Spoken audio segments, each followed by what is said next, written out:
Aleluia, aleluia,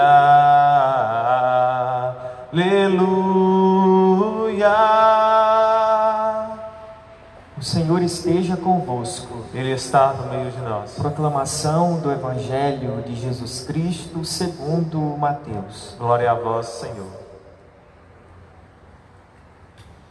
Naquele tempo, Jesus pôs-se a dizer: Eu te louvo, ó Pai, Senhor do céu e da terra, porque escondeste estas coisas aos sábios e entendidos, e as revelaste aos pequeninos. Sim, Pai, porque assim foi do teu agrado. Tudo me foi entregue por meu Pai, e ninguém conhece o Filho senão o Pai, e ninguém conhece o Pai senão o Filho, e aquele a quem o Filho quiser revelar. Palavra da salvação. Graças, glória a vós, Senhor. No Evangelho desse dia, onde nós celebramos a memória de São Boaventura, nós encontramos Jesus que se dirige ao Pai, dando graças a Ele, porque Ele atua de modo diferente da lógica humana, que exalta a força e o poder dentro de todos os âmbitos da existência. Jesus, ele nota, ele percebe que são os pequeninos, as pessoas humildes que são beneficiadas pela revelação do Pai.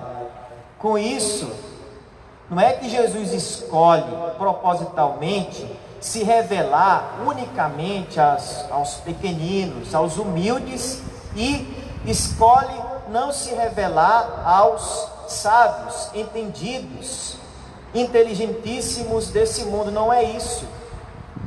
Pelo contrário, os pequeninos são pessoas que têm uma maior capacidade de compreender as coisas de Deus, as coisas divinas, os mistérios de Deus, porque eles são simples, não complicam as coisas de Deus, que são simples. Você pode perceber, uma pessoa que é simples, ela tem uma capacidade maior de se aprofundar nos mistérios de Deus. Por quê? Porque ela é simples, ela não complica as coisas. Agora, aquela pessoa que é sábia, inteligente, iluminada, digamos assim, tem uma certa dificuldade, porque aquilo que vem de Deus, que é simples, ela torna às vezes complicada, porque ela quer enquadrar as coisas dentro da lógica humana, dentro da inteligência dela, dentro das capacidades humanas dela, e quando não se enquadra aqui na cachola dela, aí ela resiste, ela, não está certo isso. Por isso que existem muitas pessoas céticas, porque são tão sábias, inteligentes, iluminadas, que não conseguem mergulhar, penetrar nas coisas simples de Deus. Então a gente percebe a partir deste âmbito. Eu penso que, por outro lado, essa passagem se enquadra dentro daquele discurso de Jesus voltado para os ricos, quando ele fala que é mais fácil um camelo passar por um buraco de uma agulha do que um rico entrar no reino dos céus. Aí os discípulos falam: mas quem se salvará então? Aí Jesus fala: eu disse que é difícil, mas para Deus nada é impossível. Da mesma forma, é mais fácil um camelo passar por um buraco de uma agulha do que um sábio inteligente entrar no reino dos céus.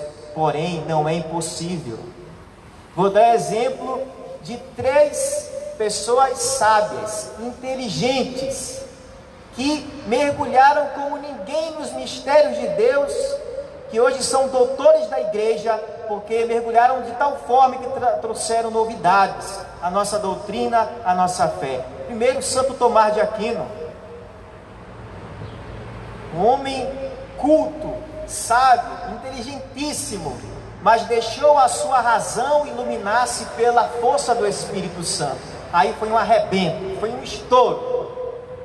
Da mesma forma, Santo Agostinho, se ele fosse mergulhar nas coisas de Deus somente com a sua capacidade intelectual, não seria hoje o Santo Agostinho, mas porque ele deixou a sua intelectualidade, a sua sabedoria humana, a sua inteligência iluminar-se pela força do Espírito, hoje é Santo Agostinho. E o santo de hoje, São Boaventura, doutor da igreja, também discípulo de São Francisco de Assis, é tido como o segundo fundador e pai da ordem franciscana, um homem também culto, inteligente. Ainda abro o leque, falo de Santo Antônio de Pádua, de Lisboa, o outro homem que até ensinou teologia para os discípulos de São Francisco. Então, quando a pessoa deixa a sua razão iluminar-se pela a força do Espírito Santo, olha, esses sábios e inteligentes mergulham profundamente nos mistérios de Deus. Portanto, que nós possamos nos deixar iluminar pelo Espírito Santo, porque somente desta forma nós podemos mergulhar nas graças do Senhor.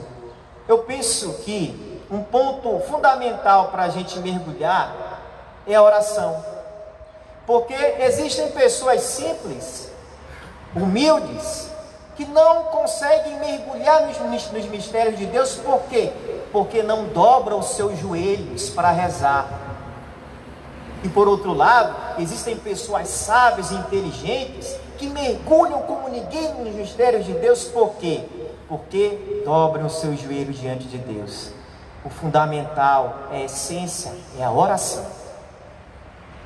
Aquele homem que reza, aquela mulher que reza, por mais que não seja um grande teólogo, uma grande teóloga, mas ela traz novidades, porque Deus fala de coração para coração. Esses grandes homens que eu acabei de mencionar, doutores da igreja, nós focamos muito na sabedoria deles, porque eles ajudaram na doutrina nossa hoje.